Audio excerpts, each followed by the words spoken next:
25 ივლისიდან 6 აგვისტოს ჩათვლით საქართველოში საერთაშორისო სწავლება იმართება სახელწოდებით მტკიცე სული 2025. სწავლების შესახებ, რომელიც ამერიკის შეერთებული შტატების ორგანიზებით ტარდება, ევრონიუს ჯორჯიას სამხედრო მიმომხილველი გიორგი თუხარელი მოგვიყვება. გიორგი, მოგესალმები და პირველ რიგში კითხავ, რომელი ამერიკული დანაყოფები მონაწილეობენ დაგეგმილ სწავლებაში. ამაზე საუბარს რომ დავიწყებთ, ანუ აუცილებლად უნდა აღვნიშნოთ, რომ ამერიკის შეიარაღებული ძალები მსოფლიოს მასშტაბით არის გადანაწილებული სარდლობებზე, ასე მაგალითად არსებობს ჩრდილოეთ სარდლობა, სამხრეთ სარდლობა არის ცენტრალური სარდლობა, არის აფრიკის სარდლობა, წყნარი ოკეანის სარდლობა და რა თქმა უნდა ევროპის სარდლობა. ევროპის სარდლობა რამდენიმე კომპონენტს აერთიანებს და მათ შორის არის ამერიკის არმიის წარმომადგენლობა ევროპასა და აფრიკაში და სწორედ ეს დანაყოფი არის სხვადასხვა სწავლების, ასე ვთქვათ, ორგანიზატორიც და მონაწილეც, რომელიც ევროპის მასშტაბით იმართება.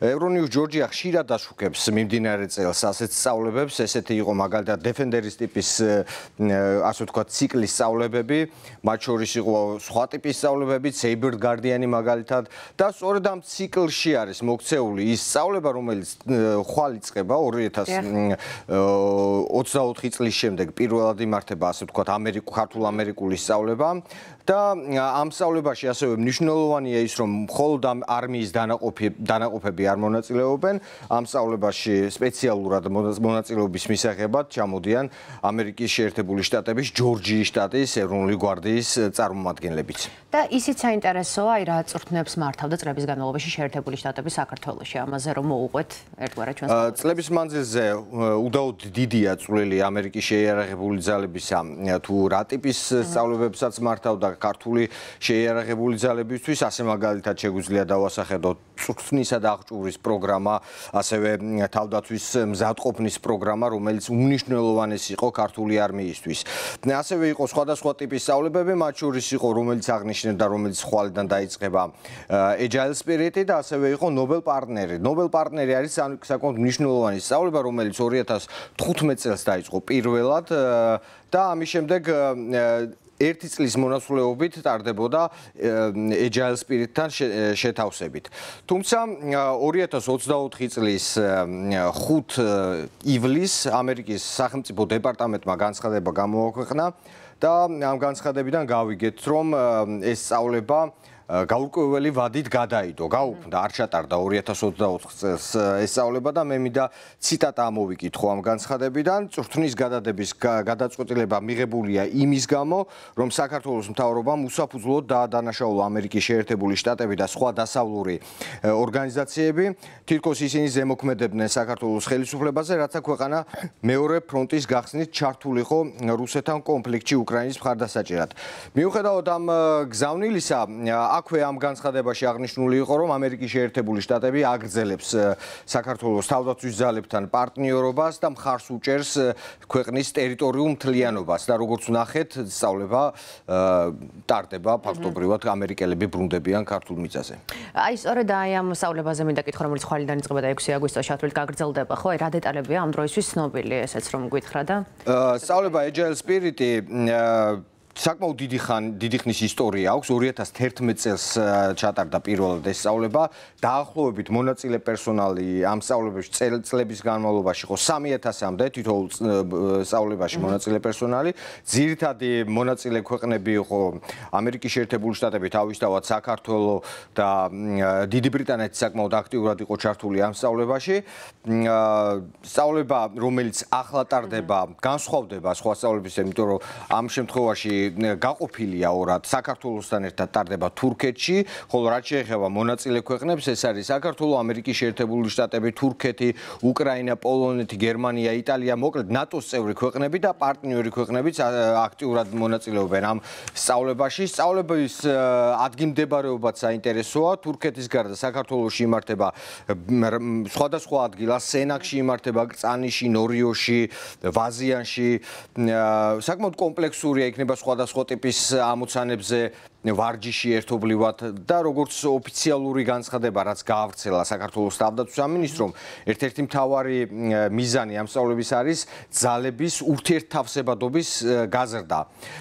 ეს საკმაოდ მნიშვნელოვანია სამხედრო ოპერაციების წარმოებისთვის, ასევე ამავე განცხადებიდან ვიგებთ, რომ საკმაოდ დიდი რაოდენობის ტექნიკაც ჩამოყავთ, როგორც ამერიკელებს, ისე მაგალითად თურქეთის საავიაციო საშუალებებიც იქნება ჩართული ამ სწავლებაში. ეს არ ახალია, ყოველთვის ასე ხდებოდა და ახლაც ასე მოხდება და ჩვენ ამ სწავლებაზე, იმიტომ რომ ძალიან მნიშვნელოვანი დეტალია კიდევ ერთი, ამ სწავლების პარალელურად რუსეთმა და ირანმა კასპიის ზღვაში ჩაატარა საზღვაო სწავლება. ეს დაემთხვა სპეციალურად თუ ასე მოხდა შემთხვევით ეს ცალკე საკითხია, თუმცა ფაქტია რომ ეს ორი სწავლება ერთმანეთს დროში დაემთხვა და სწორედ ამ საკითხებზე, რეგიონში არსებულ უსაფრთხოების საკითხებზე და ამ სწავლების თვითონ დეტალებზე სამხედრო ექსპერტს ვესაუბრეთ, უსაფრთხოების ექსპერტს და ეს ინტერვიუ შეგვიძლია ახლა ვნახოთ. ქართულ-ამერიკული სწავლების შესახებ საუბარს სტუმართან ერთად განვაგრძობთ ევრონიუს ჯორჯიას კითხვებს უპასუხებს უსაფრთხოების ექსპერტი ანდრო გოცირძე. მოგესალმებით ბატონო ანდრო, დიდი მადლობა რომ მონაწილეობთ ჩვენს გადაცემაში. პირველი კითხვა მექნება შემდეგი შინაარსის, როგორც ცნობილია 2024 წელს ამერიკის შეერთებულმა შტატებმა გააუქმა ერთი სწავლება საქართველოში, ეს იყო ნობელ პარტნერი და ახლა ტარდება სწავლება Agile Spirit-ი. რა შეტყობინებას აძლევს ეს სწავლება, ეს ფაქტი რომ საქართველოში ამერიკელი სამხედროები ჩამოდიან, რა შეტყობინებას აძლევს რეგიონში არსებულ ქვეყნებს და საქართველოს? მოგესალმებით, დიდი მადლობა მოპატიჟებისთვის. ძალიან მნიშვნელოვანი მესიჯია, ბუნებრივია, ზუსტად იმ პოლიტიკური პროცესების ფონზე, რაც განვითარდა ამერიკის შეერთებული შტატებისა და საქართველოს სტრატეგიული პარტნიორობის უკუსვლასთან დაკავშირებით. ეს ძალიან მნიშვნელოვანი მომენტია, რომელიც ცალსახად აჩვენებს, რომ საქართველოს თავდაცვის განვითარება, სამხედრო აღმშენებლობა შეერთებული შტატებისთვის იმაზე უფრო მაღლა დგას, ვიდრე რომელიმე კონკრეტულ ხელისუფლებასთან, თქვათ, თანამშრომლობის საკითხები და ეს იმედის მომცემია, რომ აი ეს, როდესაც საქართველო დაუბრუნდება თავის ევროატლანტიკურ გზას, ეს თანამშრომლობა გაგრძელდება და ეს არ იქნება რაღაც სუფთა ფურცლიდან დასაწყები. ეს ერთი საკითხი. რაც შეეხება გლობალური უსაფრთხოების კონტექსტში, მოგეხსენებათ, მიმდინარეობს წვრთნები კასპიის ზღვაში რუსეთის და ირანის მონაწილეობით, სამხრეთ კავკასიისკენ ეს გეოპოლიტიკური სიმძიმის ცენტრი ინაცვლებს და ამ შემთხვევაში შეერთებული შტატები და მოკავშირეები, ალიანსის წევრები, როგორც ჩანს, ცალსახად აცხადებენ, რომ სამხრეთ კავკასია მათი დაინტერესების სფეროა და ისინი სამხრეთ კავკასიაში აქტიურები იქნებიან, მიუხედავად იმისა, რომ ახლა მსოფლიოში თითქოს რაღაც იზოლაციონისტური პროცესები მიმდინარეობს. ახლა მინდა თქვენი ყურადღება შევაჩერო იმ ოპერაციებზე, რა ოპერაციებიც, ასე ვთქვათ, ხორციელდება კონკრეტულად ამ სწავლების განმავლობაში. თავდაცვის სამინისტროს მიერ გავრცელებული ინფორმაციის მიხედვით, კონვოირება, ანუ კოლონით გადაადგილდებიან ამერიკელი სამხედროების სენაკიდან თბილისის მიმართულებით, ეს არის ერთგვარი რეკოგნოსცირება, თუ შეიძლება დავარქვათ ამას და ზოგადად ოპერაციები, რაც ხორციელდება, რაც განხორციელდება ამ სამხედრო სწავლებისას, რა მნიშვნელობას ატარებს ზოგადად თუნდაც ამერიკელი სამხედროებისთვის და თუნდაც ქართველი სამხედროებისთვის, რომლებიც ჩართულები იქნებიან ამ ოპერაციაში, ისევე როგორც ნატოს წევრი ქვეყნები წარმომადგენლები. აი ამ სწავლებაში მონაწილეობს 10-მდე ქვეყნის კონტინგენტი, მათ შორის თურქეთის, უკრაინის, სხვადასხვა ნატოს წევრი ქვეყნის, პირველ რიგში ბუნებრივია შეერთებული შტატების, ასევე ქართული ქვედანაყოფები დასავლეთის სარდლობის სახით და ეს კონვოირება ერთ-ერთი ესეთი მნიშვნელოვანი ეტაპია ამ სწავლებისა, რომელიც პირდაპირ საბრძოლო მზადყოფნის, ასე ვთქვათ, ამაღლებას ემსახურება, შემოწმებას ემსახურება, თუმცა ამას გარდა წვრთნები იმითაც არის მნიშვნელოვანი, რომ ეს წვრთნები ურთიერთთავსებადობას განსაზღვრავს და კიდევ უფრო აღრმავებს, რაც ალიანსში გაწევრიანების ან თუნდაც საერთო ოპერაციებისთვის ერთ-ერთი ძალიან მნიშვნელოვანი კომპონენტია. თქვენ გახსოვთ და მოგეხსენებათ, რომ ქართული თავდაცვის ძალები, შეიარაღებული ძალები გამოირჩეოდა მაღალი თავსებადობით ნატო სტანდარტებთან, წმინდა საბრძოლო კომპონენტის თვალსაზრისით ჩვენ ძალიან ესეთი სანდო პარტნიორები გახლდით ავღანეთის მისიაშიც, ერაყის მისიაშიც მანამდე და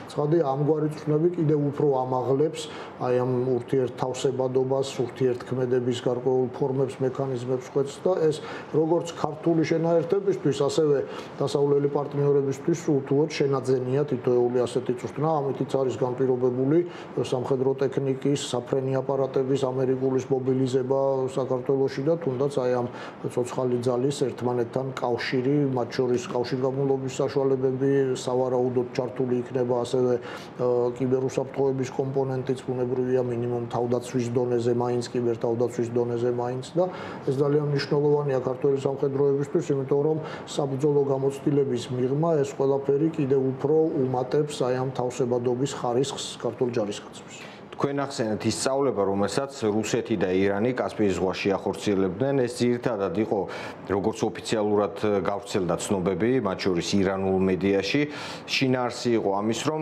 გარკვეულწილად სახანძრო უსაფრთხოება, ძებნაგადარჩენის ოპერაციები, თუმცა საყურადღებოა მაინც რომ რეგიონში დაემთხვა ან სპეციალურად დაამტყვიეს ამ პერიოდს, როდესაც საქართველოში ტარდება ქართულ-ამერიკული სწავლება და ამავე პერიოდში ჩატარდა თუ ესე იგი კასპიის ზღვაში ეს ოპერაცია, ეს სამხედრო სწავლება. აი კიდევ რა შეიძლება იყოს თქვათ ამ სწავლებების მიღმა ქვეტექსტი ასე ვთქვათ. საქმე ის გახლავთ რომ მართავს ვძანებთ სამხედრო კომპონენტის გარდა სწავლებას ყოველთვის ახლავს პოლიტიკური კომპონენტი, პოლიტიკური მესიჯი, ძალის დემონსტრირების თვალსაზრისით იქნება ეს თუ გარკვეული ალიანსების წარმოჩენის ხრივ რუსეთმა ამ წვრთნებით ირანთან ერთად ბუნებრივია წარმოაჩინა რომ ისინი კვლავ მოკავშირეები არიან მიუხედავად იმ წყენებისა რაც ირანს შეიძლება ჰქონდეს რუსეთის არასაკმარისი დახმარების ფონზე მოგეხსენებათ რუსეთმა პრაქტიკული დახმარება ვერ აღმოუჩინა და არც აღმოუჩინა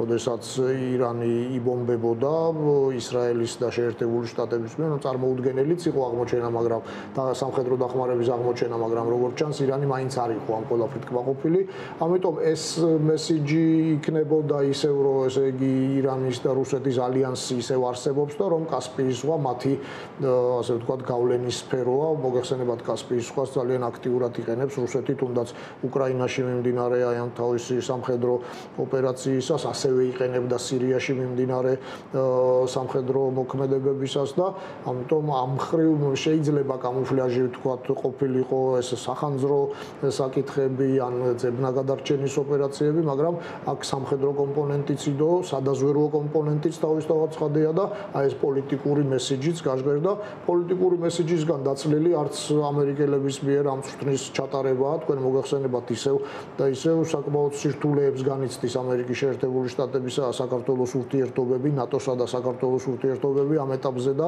ბუნებრივია ეს რომ მნიშვნელოვნად არ ჩაეთვალათ ჩვენ დასავლელ პარტნიორებს ეს წვრთნები ეს არც ჩატარდებოდა ვთქვათ ახლა იმიტომ რომ ამას უფრო მეტად პოლიტიკური დატვირთვაც შეიძლება მივცეთ სულთა იმ თვალსაზრისით რომ ესე იგი შეერთებული შტატები სამხრეთ კავკასიაში აქტიურია და შეერთებული შტატები მოკავშირეების გვერდით იდგება ყოველთვის აი ეს სპეკულაციები თითქოს და რაღაც სოფლიოს გადანაწილებაში რაღაც ვაჭრობაში შეიძლება შეერთებულმა შტატებმა დათმოს საკუთარი პოზიციები როგორც ჩანს სიმართლეს არ შეეფერება და მე მინდა ბოლოს თქვენი ყურადღება შევაჩერო იმ ფაქტზე, რომ ეს სწავლება Agile Spirit ამ შემთხვევაში ორ ქვეყანაში ტარდება, თურქეთსა და საქართველოში.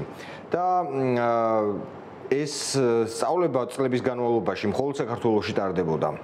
ეს როგორ შეიძლება შეფასდეს, რომ წელს ორ ქვეყანაში ტარდება? თურქეთი მნიშვნელოვანი სამხედრო ძალაა რეგიონში, ნატოს ერთ-ერთი წამყვანი წევრია და თავის შეიარაღებული ძალების როგორც რიცხოვნობით, ასევე სიძლიერით ერთ-ერთი მძლავრი აქტორია. თურქეთი ძალიან აქტიურია რეგიონში უკანასკნელი წლები, რეგიონული ლიდერის როლშიც გამოდის და შემთხვევითი არ არის, რომ შეერთებული შტატები თურქეთთან ერთად გეგმავს და ახორციელებს პირველი ფაზა თურქეთში განხორციელდა, ახლა საქართველოშია უკვე შემდგომი ვთქვათ ეტაპი ამ სწავლებისა. ჩაგიკითხებით, არის თუ არა ეს გარკვეულწილად დაკავშირებული იმ მოსაზრებებთან, რომ ბოლო პერიოდში ექსპერტული წრეებში საუბრობენ, რომ სამხრეთ კავკასიაში, ამიერკავკასიაში რუსული გავლენები მცირდება. ჩვენ ვნახეთ დაპირისპირება სომხეთისა და აზერბაიჯანის გარკვეულწილად ურთიერთობების გაუარესება რუსეთთან. რუსული გავლენები საგრძნობლად მცირდება და ეს მოსალოდნელიც იყო იმ წამსვე, რაც რუსეთმა გადაწყვიტა უკრაინაში ეს არაადამიანური, ყოვლად გაუმართლებელი შეჭრა განეხორციელა განახორციელებინა, ცხადი იყო, რომ რუსული სამხედრო ძლიერება დაეცემოდა, დასუსტდებოდა და ეს აისახება ყოველწუთიერად ყველა ფრონტზე, განსაკუთრებით სამხრეთ კავკასიაში. რუსეთმა არა მარტო ვერ მოახერხა ირანის სასარგებლოდ ჩარეულიყო ისეთ მძლავრ აქტორებთან, როგორიც არიან ბუნებრივია შეერთებული შტატები და ისრაელი, არამედ სომხეთსაც ვერაფრით დაეხმარა, მიუხედავად იმისა, რომ მასთან არა მარტო სამხედრო თანამშრომლობა ჰქონდა გაფორმებული, არამედ სომხეთი კოლექტიური თავდაცვის აი ამ კავშირის წევრიც ითვლება. სხვა შორის საინტერესოა, რომ ამ წვრთნებში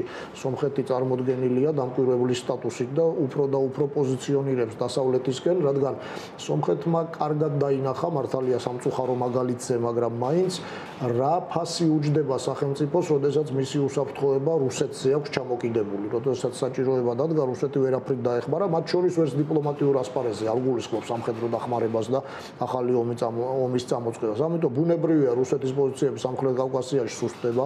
ეს ბუნებრივად იწვევს თურქეთის პოზიციების გაძლიერებას სამხრეთ კავკასიაში და ეს მნიშვნელოვანია საქართველოსთვისაც, იმიტომ რომ მძლავრ სამხედრო ძალასთან და პოლიტიკურ აქტორთან თურქეთთან თანამშრომლობა სამხრეთ კავკასიის რეგიონში შესაძლებელია მხოლოდ ნატოსა და ევროკავშირის საერთო პლატფორმებზე, რომლისკენაც საქართველო აქტიურად მიისწრაფოდა და მან აუცილებლად უნდა განაგრძოს ეს გზა იმისთვის, რომ უზრუნველყოს საკუთარი უსაფრთხოება. უსაფრთხოების უზრუნველყოფა მოგეხსენებათ არ ხდება მხოლოდ საჯარისო, ანუ თქვა სამხედრო კომპონენტით, ეს სამხედრო პოლიტიკური მომენტიც, რომელიც საშუალებას მოგცემს ჩვენს მძლავრ პარტნიორთან, თურქეთთან ვისაუბროთ აი ამ საერთო პლატფორმებზე, არის საქართველოს უსაფრთხოების ერთადერთი გარანტი.